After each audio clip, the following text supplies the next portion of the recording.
Cosec theta plus cot theta equal to lambda.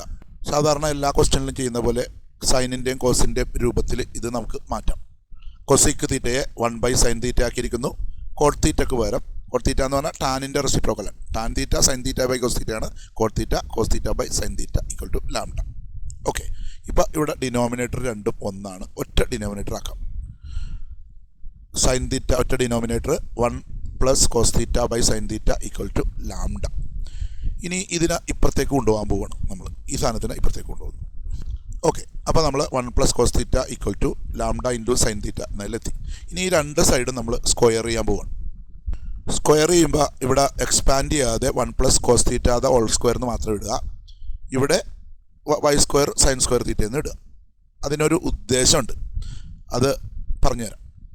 അപ്പോൾ ഇത് ഇങ്ങനെ എഴുതിയപ്പോൾ ഇത് 1 + cos theta the whole square ആണ്. ഇനി ഈ സൈൻ സ്ക്വയർ തീറ്റയെ നമുക്ക് ഒന്നാമത്തെ ഐഡൻറ്റിറ്റി ഉപയോഗിച്ച് കോസിൻ്റെ രൂപത്തിലേക്ക് ആക്കാം. 1 - കോസ് സ്ക്വയർ തീറ്റ എന്ന് ആക്കാം. അപ്പോൾ എല്ലാം കോസ് സ്ക്വയർ ആകാൻ വേണ്ടിയിട്ടാണ് ഞാനിവിടെ ചെയ്തത്. ഇവിടെ കോസ് മാത്രമേ ഉള്ളൂ. ഓക്കെ, അപ്പോൾ അത് ബാക്കി ഇവിടെ ചെയ്യാം. ഇത് അങ്ങനെ തന്നെ, ഇത് ലാംഡ സ്ക്വയറും അങ്ങനെ തന്നെ. സൈൻ സ്ക്വയർ തീറ്റ മാറ്റി ഒന്നാമത്തെ ഐഡൻറ്റിറ്റിയിൽ നിന്ന് സൈൻ സ്ക്വയർ തീറ്റയ്ക്ക് പകരം 1 - കോസ് സ്ക്വയർ തീറ്റ എന്നെഴുതി. ഇതിന് ഒരു പ്രത്യേകതയുണ്ട്. ഇതിന് വേണമെങ്കിൽ നമുക്ക് 1² എന്ന് എഴുതിയാലും ഇതിൻ്റെ വാല്യൂ 1 തന്നെ ആയിരിക്കും. അപ്പോൾ ഇത് a² - b² ഫോമാറ്റാണ്. ഇതിനെ നമ്മൾ a + b × a - b ഫോമാറ്റിലേക്ക് മാറ്റും. മറ്റൊന്നും ചെയ്തില്ല, ഇതിനെ മാറ്റി. ഇത് അതേപോലെ തന്നെ നിലനിർത്തി. ഇത് അതേപോലെ, ഇത് a² - b² ഫോമാറ്റാക്കി മാറ്റിയിട്ട് a + b × a - b 1 + cos theta × 1 - cos theta. ഈ 1 + കോസ് തീറ്റ ഇങ്ങോട്ട് വന്നാൽ ഡിവൈഡഡ് ആവും. അപ്പോൾ ഇതിനകത്തുള്ള ഒരു 1 + കോസ് തീറ്റയുമായിട്ട് കട്ട് ചെയ്തു പോകും. ഞാൻ കാണിച്ചു തരാം. ഒന്നുമില്ല, ഇത് സ്ക്വയർ ആണ്. അപ്പോൾ 2 പ്രാവശ്യമായിട്ട് എഴുതി. ഇവിടെ ലാംഡ സ്ക്വയർ, ഇയാളെ ഇപ്പുറത്തേക്ക് കൊണ്ടുവന്നു. ഇവിടെ മൾട്ടിപ്ലൈ ചെയ്ത് കിടക്കുന്ന ഇയാൾ ഇവിടെ വരുമ്പോൾ ഡിവൈഡഡ് ആവും. ഓക്കെ, ബാക്കി ഇവിടെ ഉള്ളത് ലാംഡ സ്ക്വയറും 1 - കോസ് തീറ്റയുമാണ്. അപ്പോൾ നമുക്കിവിടെ കാണാം, ഒരാളെ നമുക്ക് കട്ട് ചെയ്ത് കളയാം. ഓക്കെ, ബാക്കി ഇവർ രണ്ടുപേരും ഉള്ളു. അവരെ നമുക്ക് എഴുതാം. ഇത് അതേപോലെ തന്നെ നിലനിർത്തി. ബാക്കി ഇവിടെയുള്ള ലാംഡ സ്ക്വയർ ഉള്ളിലേക്ക് മൾട്ടിപ്ലൈ ചെയ്യണം. Lambda square × 1 lambda square, lambda square × cos theta lambda square cos theta. Okay, ഇതുവരെ ക്ലിയർ. ഇടയ്ക്ക് നമ്മുടെ ക്വസ്റ്റ്യനിലേക്കും കൂടി പോകണം. ലാംഡ സ്ക്വയർ -1 എന്നാണ് ഇപ്പുറത്ത് കിടക്കുന്നത്. അപ്പം ഇയാളെ ഇപ്പുറത്തേക്ക് കൊണ്ടുവരണം, ഈ 1നെ അപ്പുറത്തേക്ക് കൊണ്ടുവരണം.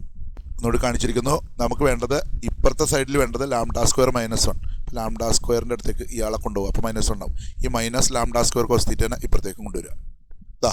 കോസ് തീറ്റയുടെ അടുത്തേക്ക് ലാംഡ സ്ക്വയർ കോസ് തീറ്റ ഇപ്പുറത്ത് വരുമ്പോൾ ലാംഡ സ്ക്വയർ കോസ് തീറ്റ. ഈ ലാംഡ സ്ക്വയർ അടുത്തേക്ക് ഈ 1 ചെന്നപ്പോൾ ലാംഡ സ്ക്വയർ ഇവിടെ +1 ആണ്, അവിടെ ചെന്നപ്പോൾ -1. പിന്നെ കാര്യങ്ങളൊക്കെ ഏതാണ്ട് ക്ലിയറായി. ഇനി ഇതിൽ നിന്ന് നമുക്ക് കോസ് തീറ്റ പുറത്തെടുക്കാം. കോസ് തീറ്റ നമ്മൾ പുറത്തെടുത്തു. ബാക്കി ഇവിടെ എടുത്തപ്പോൾ ഇവിടെ ഒന്നുമില്ലെന്ന് പറയുന്നത് അവിടെ ഒരു 1 ഉണ്ടാവും. ഇവിടെ ലാംഡ സ്ക്വയറും ഉണ്ട്. അത് തന്നെയാണ് ഇവിടെ കൊടുത്തിരിക്കുന്നത്. ഇതൊന്ന് ഷിഫ്റ്റ് ചെയ്ത് എഴുതിക്കണം. അതും കൂടി ഒന്ന് എഴുതി കളയാം. ഇതൊന്ന് അങ്ങോട്ടും ഇങ്ങോട്ട് തിരിച്ചെഴുതാം. Lambda square +1 × cos theta equal to lambda square -1. അപ്പോൾ ഇവിടെയും നമ്മൾ LHS = RHS എത്തിക്കഴിഞ്ഞു. പ്രൂവ്ഡ്. ഓക്കെ.